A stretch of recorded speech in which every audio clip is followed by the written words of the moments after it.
Hello, everyone. I'm happy to welcome you within the session within the Learning Planet Festival dedicated to unpacking what we call the 4RE agenda. And from the one side, for us, it's one of the session in preparation for the EuroSkills 2023 in St. Petersburg, which is going to be the major event for the Europe Skills World next year.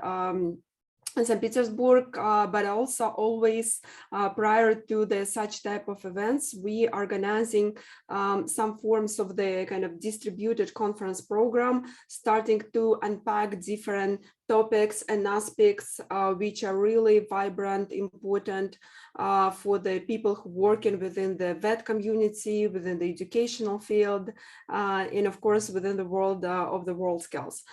So today we decided to use this amazing platform. We are super thankful for our colleagues within the Learning Planet community. Thank you so much, guys, for inviting us to your platform within the International Day of Education. Each year, Learning Planet brings amazing professionals together. So it's really great to be able discussing skills relevant, VET relevant topics here with you today. So today, as I said, we're going to discuss our 4RE agenda with amazing speakers. I want to introduce you Ms. Teija Ripatila, Skills Finland official delegate and chair of the board, the president of WorldSkills Europe. Dr. Neil Bentley-Gochman, Chief Executive Officer for WorldSkills UK, CEO WorldSkills UK, Andre Buri, Swiss Skills Director and Official Delegate, and Mr. Pavel Luksha, Global Education Futures Founder and Director. Thank you, dear colleagues, dear expert, for joining us today. And let's immediately jump into our discussion. So our first topic going to be about the changes within the labor market. And what do I mean by this? That even in Russia, we noticed that more and more young people decided not to go to work within the companies or big corporation like they choose earlier, but they decided to become a freelancer. They want to work for themselves. They want to start enterprises. And also what we can see is enormous rise of platforms, different platforms for distributed work, for freelance, and so on and so on. It's literally like rising by, I don't know, like hundreds almost each few months.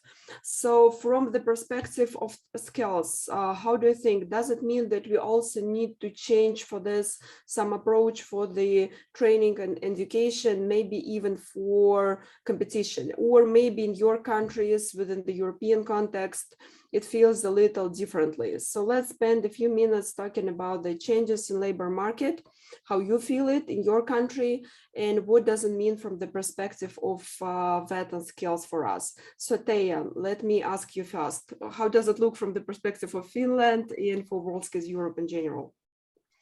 Thank you, Kate. In Finland right now, we have a huge shortage of workforce on the technology and service area, and especially now after COVID. And at the same time, we have a situation that we have people not working, and still we have open workplaces, meaning that the work and the right kind of skills don't meet at the moment. And I think I'm speaking on behalf of the whole Europe if I say that services, construction and manufacturing and healthcare are the areas where it's almost impossible to find as many workers as is needed right now. And in Finland, the COVID made the situation even worse. Our hospitals are in problem at the moment. We can't find any workers in restaurants. We can find clients there, but not the people to work there, and that's a huge problem. Then at the same time, you talk about how the youngsters are behaving differently nowadays. I can see that also in Finland. We have a lot of youngsters who are thinking about the values of the company. Do I want to work in that company? Do they have the same values that I have in my own life? And they keep asking questions like, how does the company treat their staff? How sustainable the company really is. And that's how they decide if they want to work in one company or not. Also, the relationships, employment relationships are changing. So when I graduated 25 years ago, the idea was to find a proper job and stay there till I retire. Nowadays, it doesn't go like that. We have young people who may work 2 days a week for one company, and then they run their own business the rest of the time during that week. So the money can come from different places, and there are no right options for this. Also, one thing I would like to say is that we also need to find a way to get the students with special needs to working life, because we need everybody working so that we can make this world work. And finally, I think it's still very important that in the future, every youngster has at least one qualification, because in modern world, it is impossible to find a job without a proper education. Thank you. Thank you, Teija. Andre, is something happening, kind of similar happening in Switzerland, or it feels a little differently?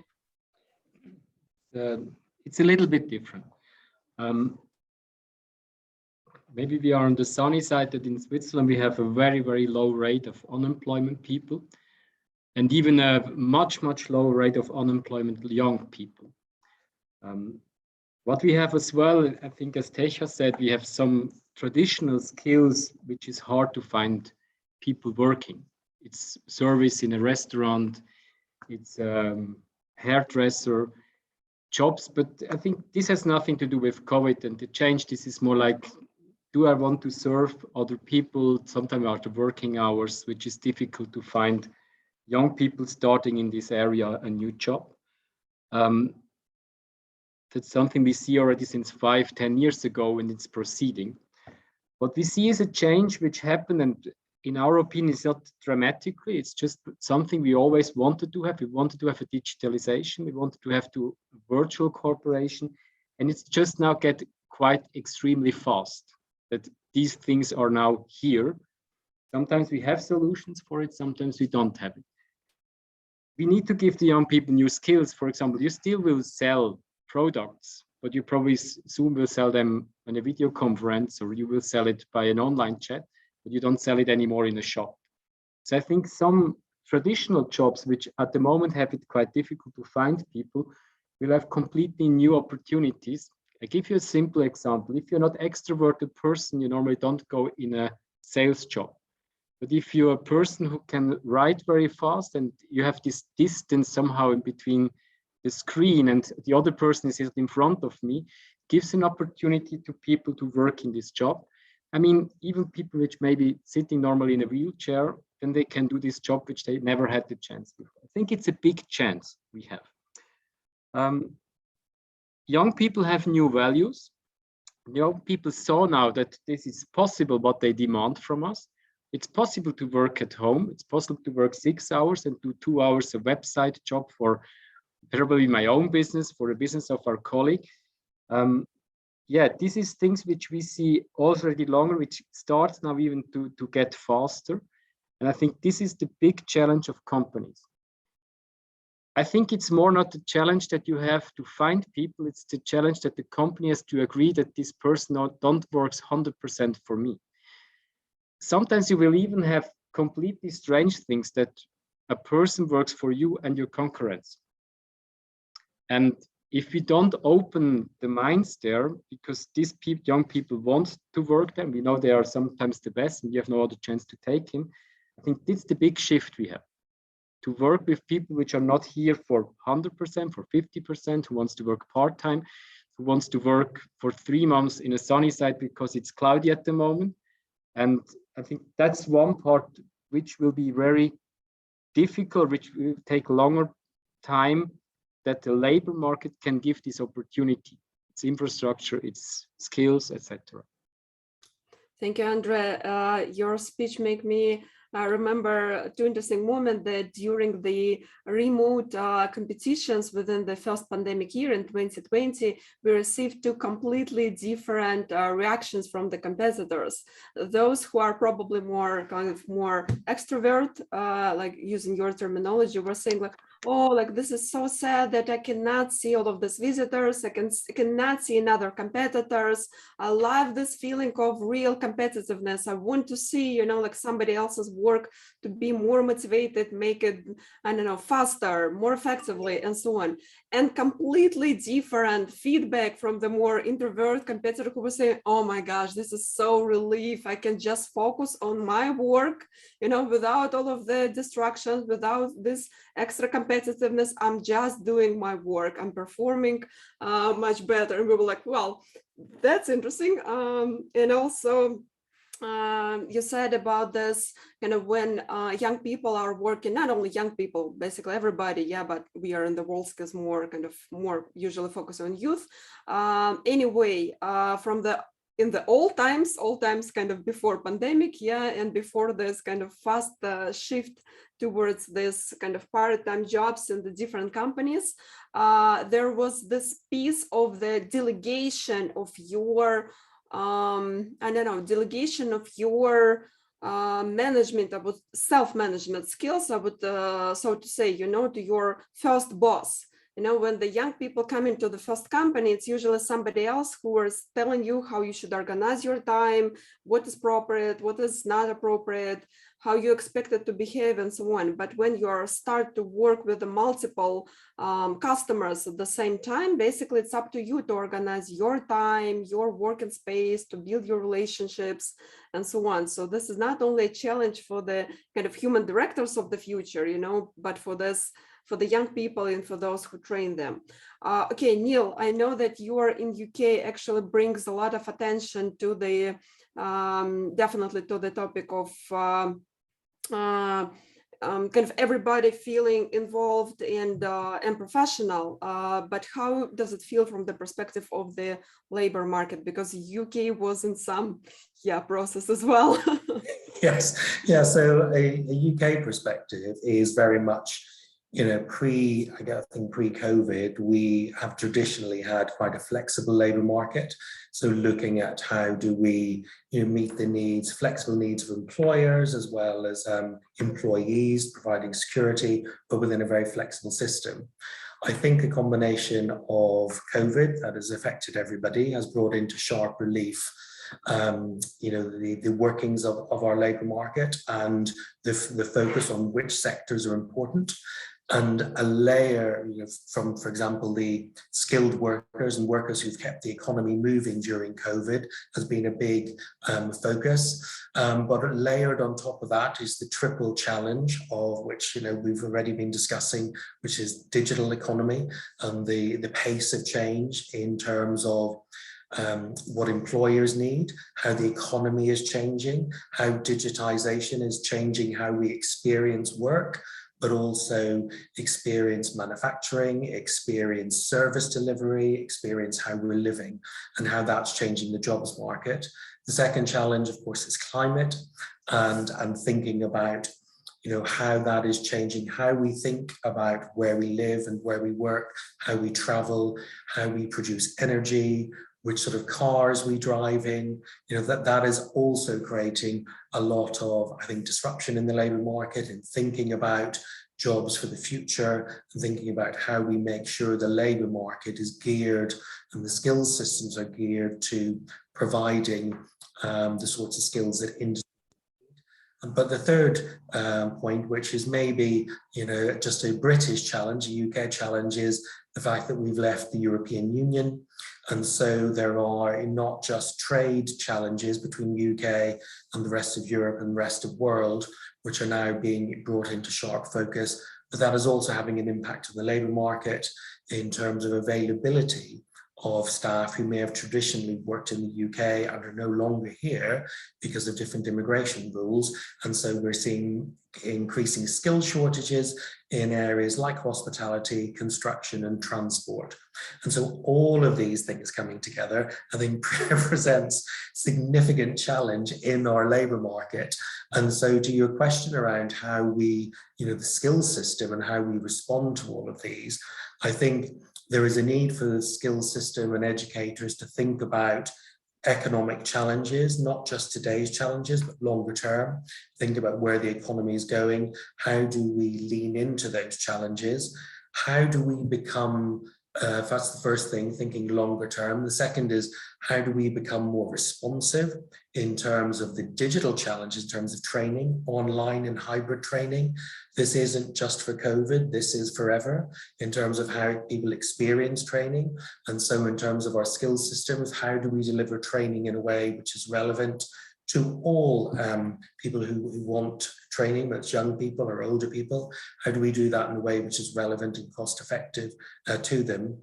And how do we package up training, as we're doing in the UK now, much more short courses, boot camp style, digital training, very short, sharp interventions to help train people up quickly, so that we're responsive to employers and the economic need and getting people retrained really, really quickly.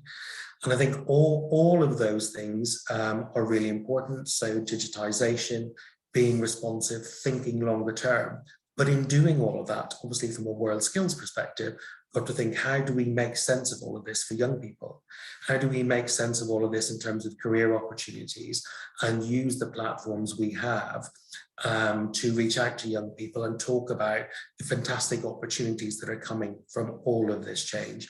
And I think that's something, that we are, very concerned about in the UK, and working with our partners to make sure that with the digital opportunities and careers, green opportunities and careers, new types of careers and training that can help them are all seen in a positive way, and is all about creating a brighter future and a more positive outlook. So that, and I think the labour market and change within the labour market is a huge, positive role to play in terms of how we deliver on those expectations. Thank you, Neil. You actually have this absolutely, I think, unique quality of speaking about challenges that it sounds incredibly optimistic and positive. And I'm actually looking forward, almost already to all of these challenges and how we're gonna kind of find and present and so on, and explore different solutions for this, because this is actually, you make it sound interesting. Okay, Pavel, so as an futurist, as an expert in the field of education, from the perspective of global education futures in your work within the different international community, can you see something that's definitely relevant from the perspective of the labor market transformation, but wasn't mentioned yet? Mm-hmm. First of all, I want to say hello from St. Petersburg. I'm probably the only person speaking now from St. Petersburg itself. So I'm happy to anticipate the coming event next year.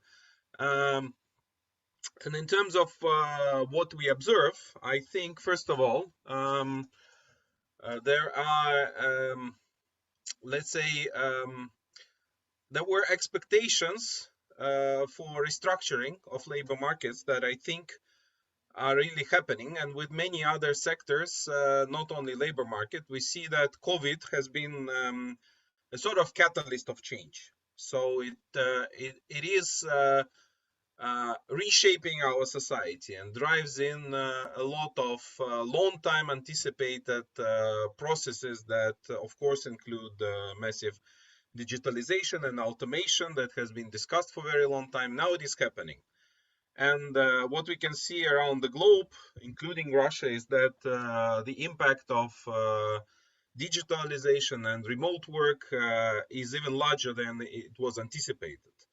And in the beginning of pandemics, McKinsey forecasted that about 1/3 of jobs in, let's say, city-related and services-related sectors, and most, let's say, industrialized economy will move to remote remote forever, and it is very evident that it's going to happen. And we are getting used to really a very different modality of work because of that. And I would say the fact that workers will have to rely on themselves and be very responsible in terms of building up their careers and looking for themselves is very evident. So in terms of what it creates, I think that one of long-term impacts that we do not see yet, but it will become a serious problem, is that a lot of highly paid jobs will gradually, let's say, per hour work, payment will go down because of more competitiveness in platforms and the availability of global talent on these platforms. Which of course is not a very good news for these talented people who commit a lot of their time to, let's say, prepare themselves for these careers, especially in creative sectors and in many other service sectors. And I see one of huge risks looking ahead in the next 5 years is, first of all, that many of these jobs will become, let's say, much lower paid. People will feel more pressure from and more competitiveness in the job market, and there will be let's say higher inequality, and especially because these freelance people and people that think it's fancy to be, let's say, self-employed begin to recognize that they're much more unprotected in terms of let's say this competition and pressure from employers. And I think that the agenda of making, let's say, decent labor conditions for people in this new situations and platforms will be high on our agenda list. And I think this is one of the things we definitely need to discuss in St. Petersburg and other places. Thank you. Thank you, Pavel. So to save some time, let's move to our second topic, which you and Neil actually already mentioned. It's about the regenerative economy and skills for regenerative economy. I would like to save some time for explaining, just skip this part, explaining why it matters, because I think for the people present here and here in this panel and within the Learning Planet community and the WorldSkills community in general, it's pretty obvious that it's need to be reflected, it's need to be developed, it's need to be implemented. It's already happening, and it's super important. From the practical perspective, as a management team of the EuroSkills 2023, right now, we are thinking about how to shape, so to say, kind of, as we usually call it, future skill zone. In this case, it's going to be in Veliki Novgorod, which is a city, kind of 1.5 hours drive from St. Petersburg, when we want to show to the international community, to the European community, how we reflect on the topics of the future skills so far. And in comparison to what was presented to Kazan, in Veliki Novgorod, we're definitely going to bring the specific attention to the green skill subject. So we are developing it right now, and we highly welcome all of the partners to this kind of joint development process. But again, from the perspective of our discussion today, I want to hear your thoughts on this. And Neil, let's start from you. I know that you have done already a lot, and that's it's going to be a super important topic for WorldSkills UK for this year specifically. So please share your thoughts on the green skills.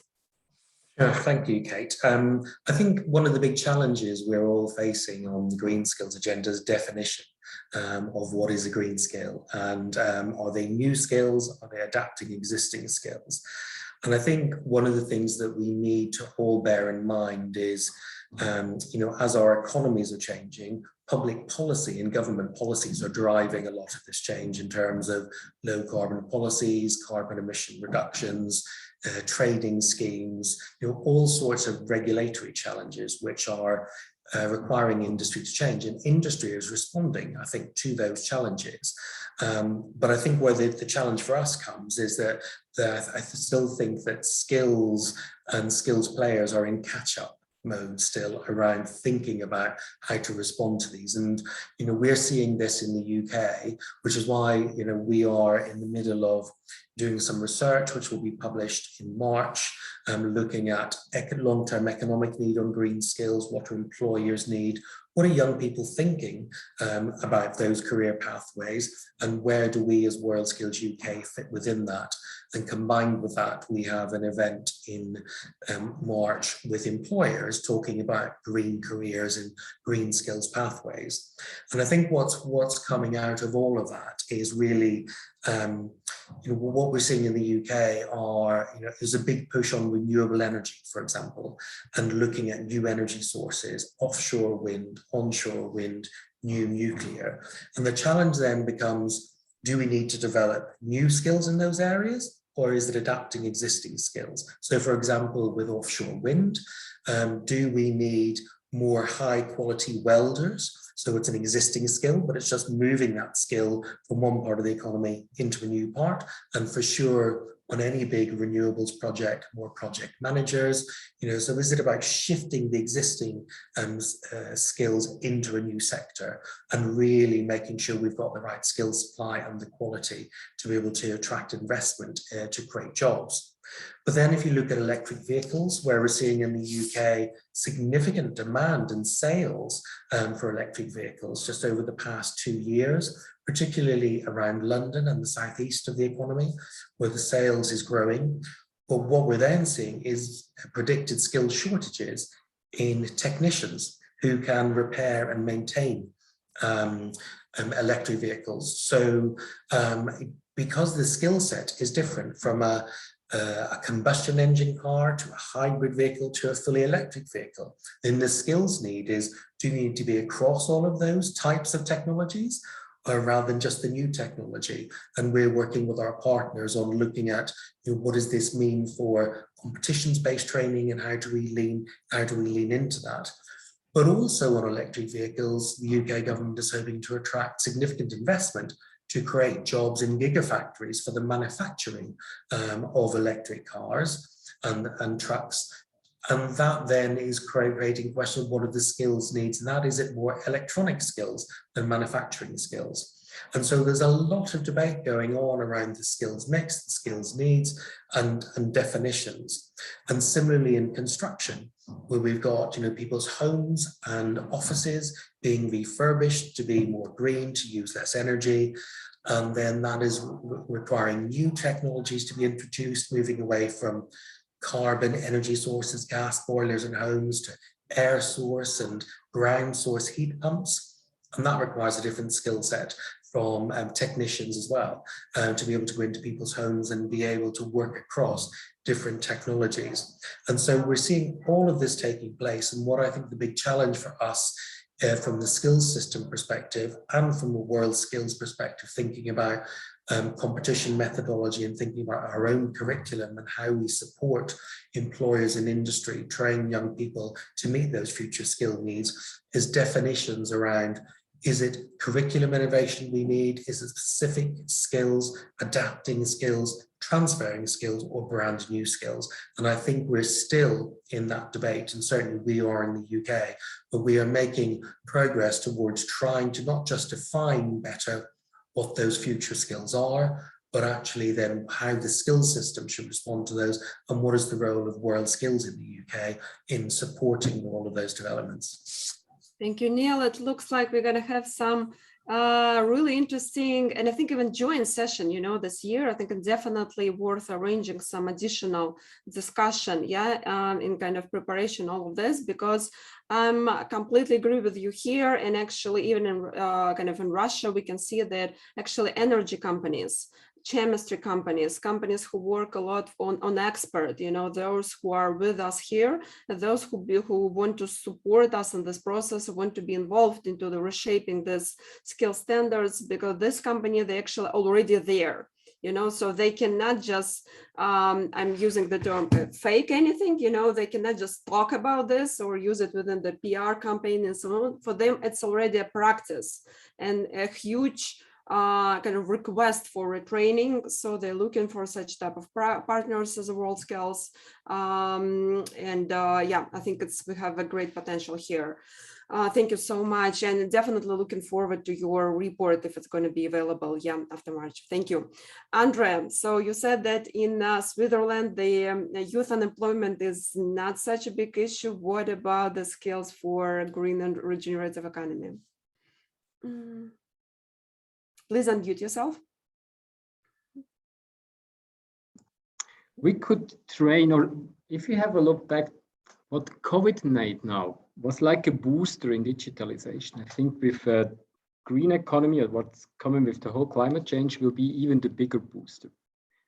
And there will be really a huge change in all skills coming to us, and it will go quite fast within the next 10 years. What's going to happen? Nations will make new rules, new laws. They will invest money. Invest money needs projects, rules needs corrections, especially in the building sector, means orders and means market. So a really great chance to the labor market, because there is coming money focused on this. We have in Switzerland a little bit a different system that we, to understand, for example, if somebody by us learns something, it's in general 4 years. But we have some professions which then in the last 2 years go in a specification. So we don't start a complete new skill.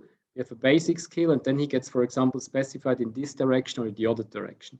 I think this range will get much bigger.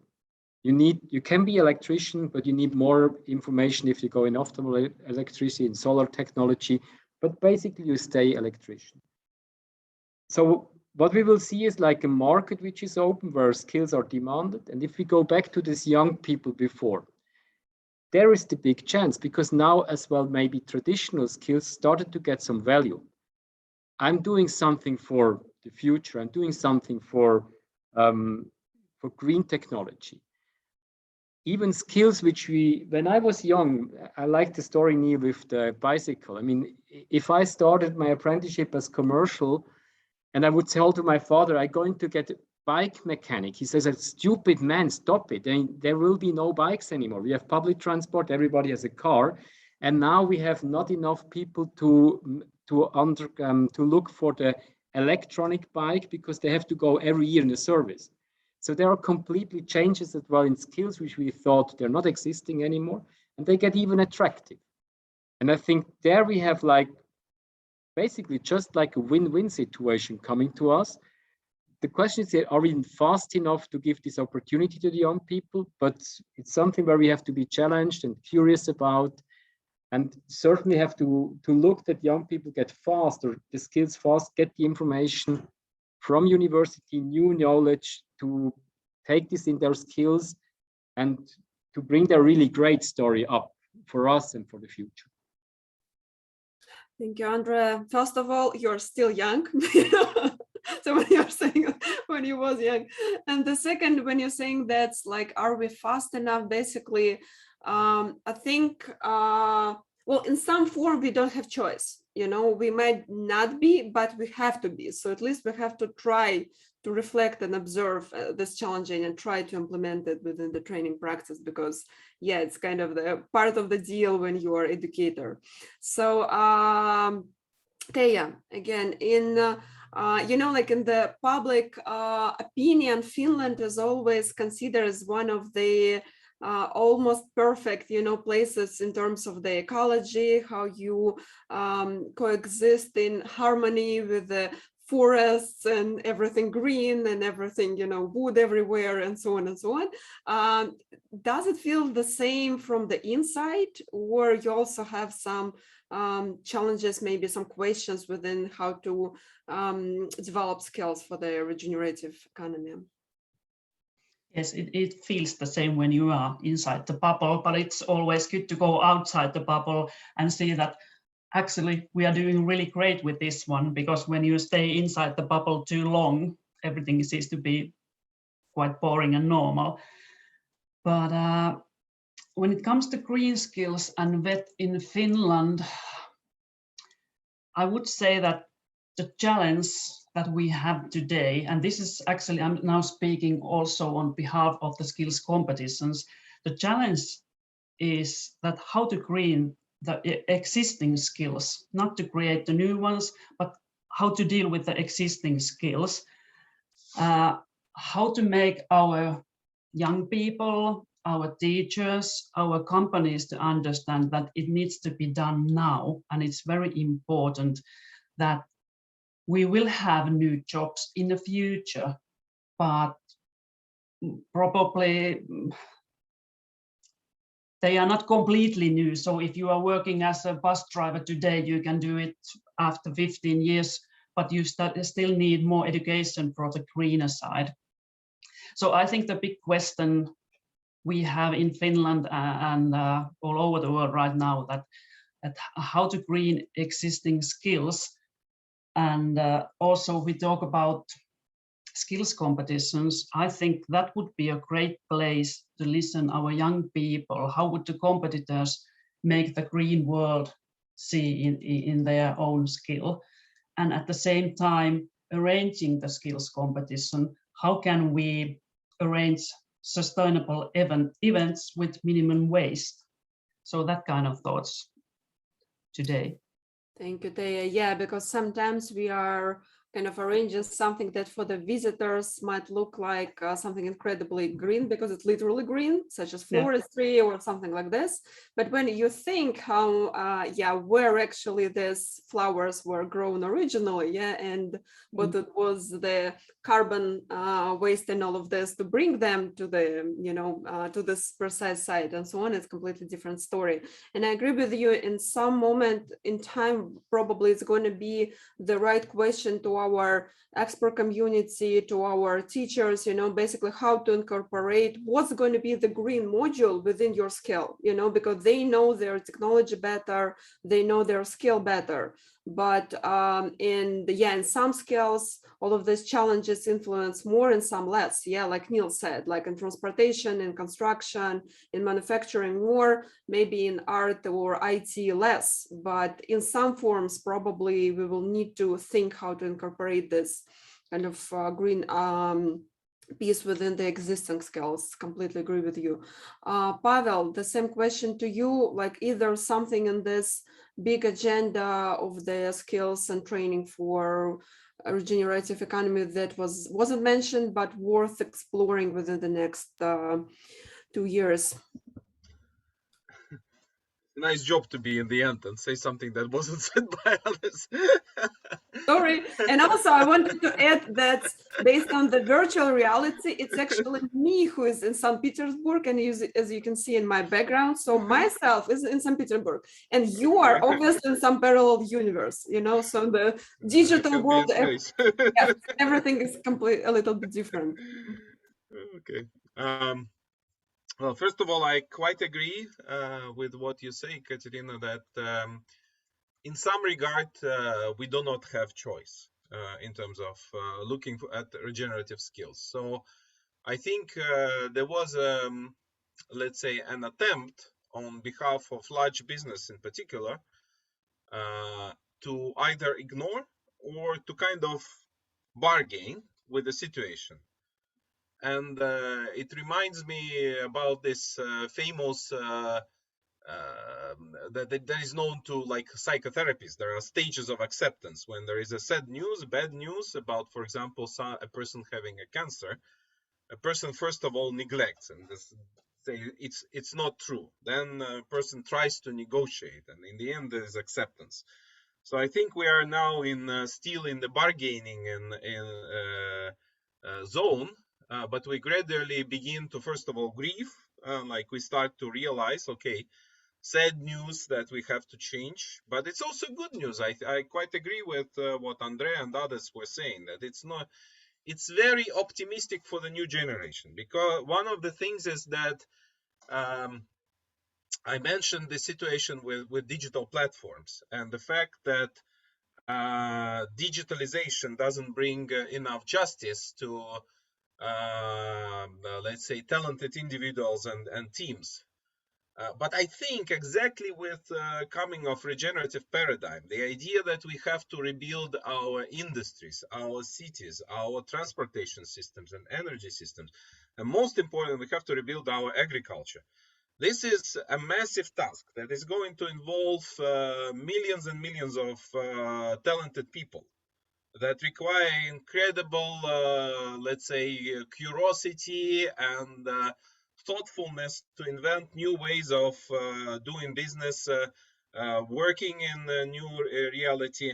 So coming of regenerative economy is a huge opportunity for the next generation.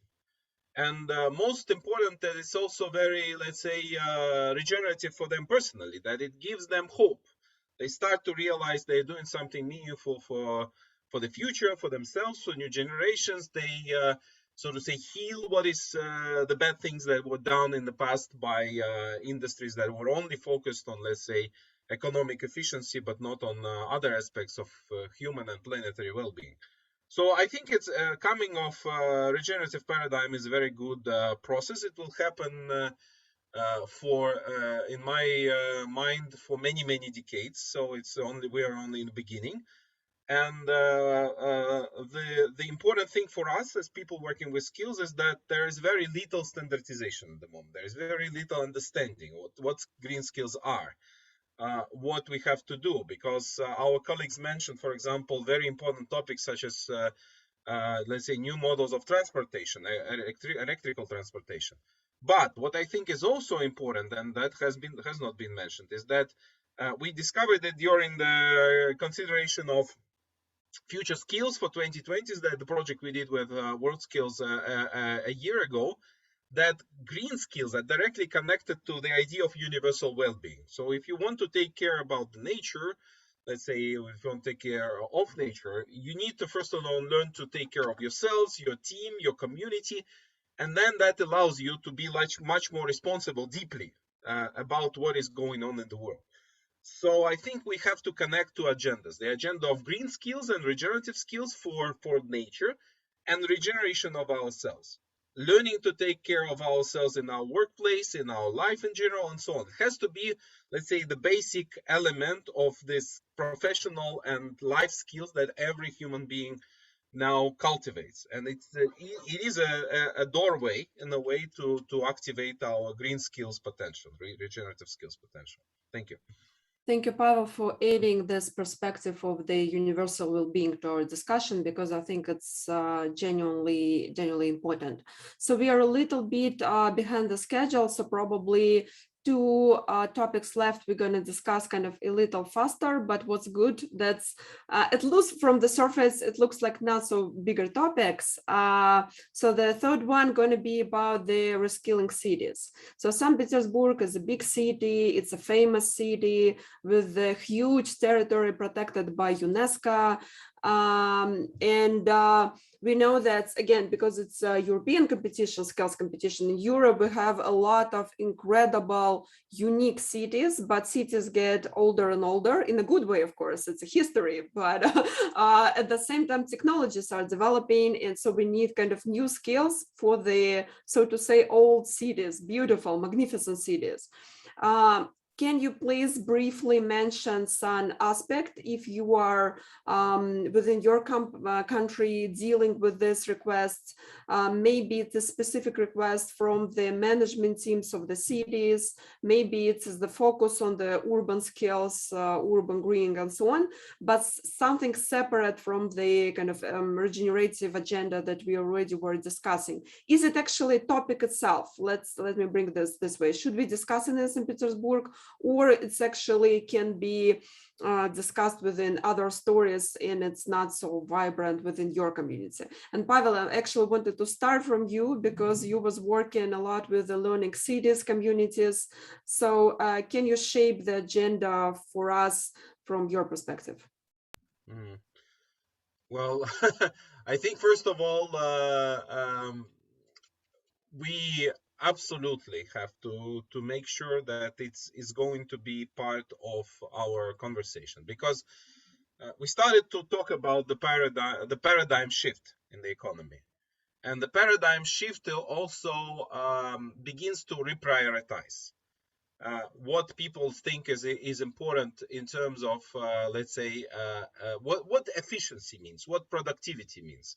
So during the 20th century, it meant primarily how much value added, economic value added you create. But today we start to realize that, first of all, there are, let's say, multiple effects of economy that directly relate to the society that is placed into. So there are many signs, let's say, for example, leading global corporations signing the statement that they have to include not only profitability as their like report out, but they have to prioritize impact for society as the second outcome. We start to see that ESG agenda comes into play, and everybody feels that it's important to report out based on ESG results. It's important to attract investment or to give investment based on ESG. But what it means that a business starts to realize that it's part of the larger society, part of larger picture. And we are, I think we are moving into a situation where now our productivity and efficiency will be measured by our holistic well-being. How much value into not only economic, but also human capital, physical health, cultural impact, and so on we create for our society. But if we look where all this impact is revealed, it's revealed in places where we live. So cities actually is the main place where we can see this holistic impact immediately, whether business is creating that or not. And where skills actually is in my idea is actually the key to transforming our cities. And cities is something where we have this integral, let's say, picture. Are we living in the resilient, in regenerative societies or not? It's very clear on the scale of city because everybody can see it immediately. So in terms of city transformation, I think it's for us as also people who work with skills, it's like the task number one, because we are going to do this transformation, well, partially with large businesses that maybe are situated outside cities, but very significant extent with businesses and economies and jobs that are exactly situated within cities. So what it means for us, partially as skills developers and partially as educators, it means that we have to realign our educational systems to be connected with city needs and to help create, let's say, the priorities that work for long-term resilience of our cities. And I think St. Petersburg is one of cities that on one hand will be affected by problems such as climate change. It's located on the boundary of the sea. So if sea levels rises, it will be one of the cities where we have problems, like same as our colleagues in Finland. So we have to find solutions for addressing challenges of climate crisis. But it means that we have to change city economy. So to finalize, I think resilient cities is a priority. And I think it needs to be discussed, and we have to kind of connect. Probably even what I would suggest for EuroSkills is I think we could think about doing what we call clinics. We can think about, okay, let's take St. Petersburg. Let's think how all these experts coming from all over Europe with all their expertise can help change one single city on its pathway to become resilient. And if we can do it for every city where EuroSkills is hosted, that's, I think, is a very useful impact of the event. Thank you, Pavel. Andrea, so yeah, is this topic exist in Switzerland? Kate, no. Switzerland is twice as big as London and has less inhabitants. So I think this answer has to give Neil. We are so small that I think it's wrong that I say something to this topic. Okay, thank you, Andrea. Yeah, and thank you for your honesty and thank you for saving some time for us. Neil, yeah, so for UK, you cannot say, I just would not believe you say that the city problems, yeah, in connection with the cities do not exist. Yeah, this is a big issue in the UK, particularly around an agenda we call levelling up, which is about rebalancing the economy from the focus that has traditionally been on London and the Southeast, which is the economic powerhouse of the UK, and actually thinking about how do we rebalance towards cities around the UK. we are at EuroSkills UK, we have a task force at the minute looking at these issues, business leaders and education leaders, which will report in April, which is looking at how do we use the development of high quality skills in different areas to attract investment into cities across the UK, and using the fact that we train to a world-class standard as a way of attracting investment to create new types of jobs and skills in different cities, recognizing that we don't want every city to be the same. So that economic geography and the focus of city leaders has got to be, brought into this debate around what do those cities want to be famous for? They may have in the past been famous for manufacturing, which means they have a traditional skills base. Can they be in future a digital hub or advanced manufacturing hub or a green hub? And we are working with partners across the UK to start to define the role that skills can play and world-class skills can play in helping cities become more attractive to attract investment and create high-quality jobs. And I think to Pavel's point around the role of cities has become somewhere where we go to work.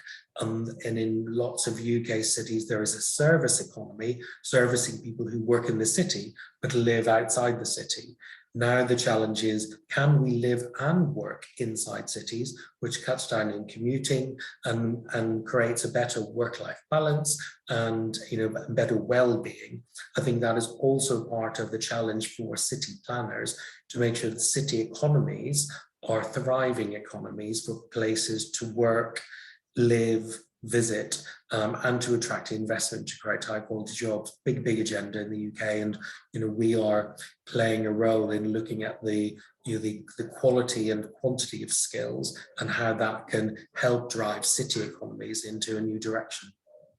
Thank you so much. So within this, and this year Urban Skills competition and the next year EuroSkills, we are counting on you as one of the experts in this field, because definitely, the practice is going to be needed.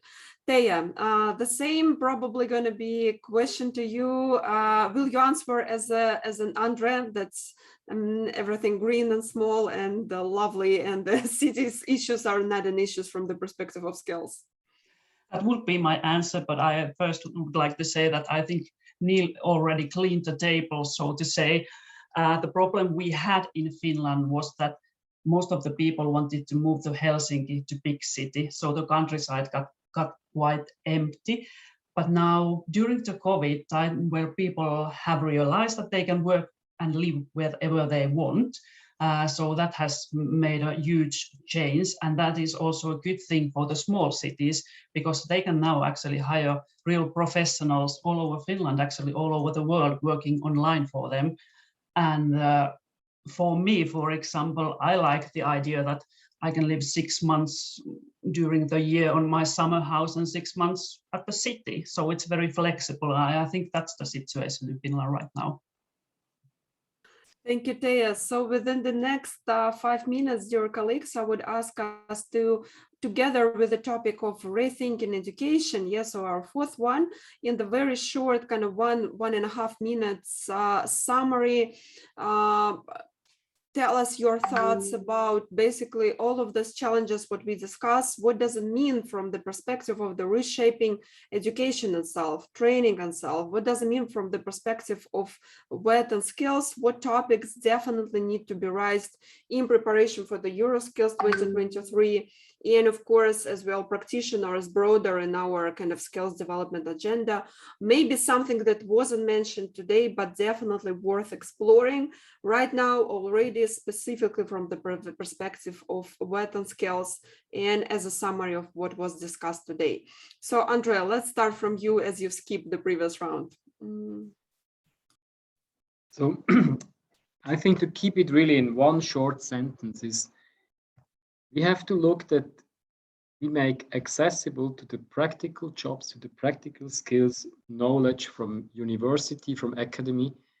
We have to bring this together, that these two sides can, let's say, from the practical point of view and the absolute new knowledge together, can create something new, can be innovative, and can make this impact we talked about. I think this is one of the big challenges we're going to have, to bring those two parts together that they can create even something new. Thank you, Andrea. Neil, what would be your pickup? So I think there are three things that we need to think about. First is much more longer term thinking and mapping skills to economic need and where economic trends are going, so that we think long term, not just meeting short term needs. I think the second thing is that we have to think about skills systems as part of a tertiary education system and look at standards that employers and industry need from skills and higher education, and creating more joined up systems that we play a part in, which actually deliver what employers, industry and the economy need going forward. And I think the third thing is where we at EuroSkills can play a role, is thinking about creating or promoting world-class skills economies and cities, and thinking about how the work we do, which is training young people to national and international and world-class standards, plays into our national conversations around attracting talent and attracting investment to create the jobs of the future, whether it's green jobs or digital jobs, and, you know, all of the things we've just talked about. I think there is a significant role for EuroSkills to step into this space at a national, European and global level and promote the work that we do as part of the solution to some of the challenges we've been talking about. Thank you, Neil. Pavel, what would be your pickup here? I quite strongly agree with Neil about long-term shift. We have to consider the situation long-term. We have to realize that economy right now in front of our eyes is massively rebuilding ourselves. We are envisaging reinvention of the economy for the 21st century on completely new different principles, and we have to think about what helps next generation prepare for the emerging situation, not the situation that used to be in the past. Part of the story that it will be situated in a much broader context of societal change, including transformation of our cities and reprioritization of our economy towards regeneration of human well-being. And so we have to think about education systems and training systems in particular in that context. We have to think about them as problem solvers, so to say, for the society, not only for supplying skills for let's say, existing jobs in the economy.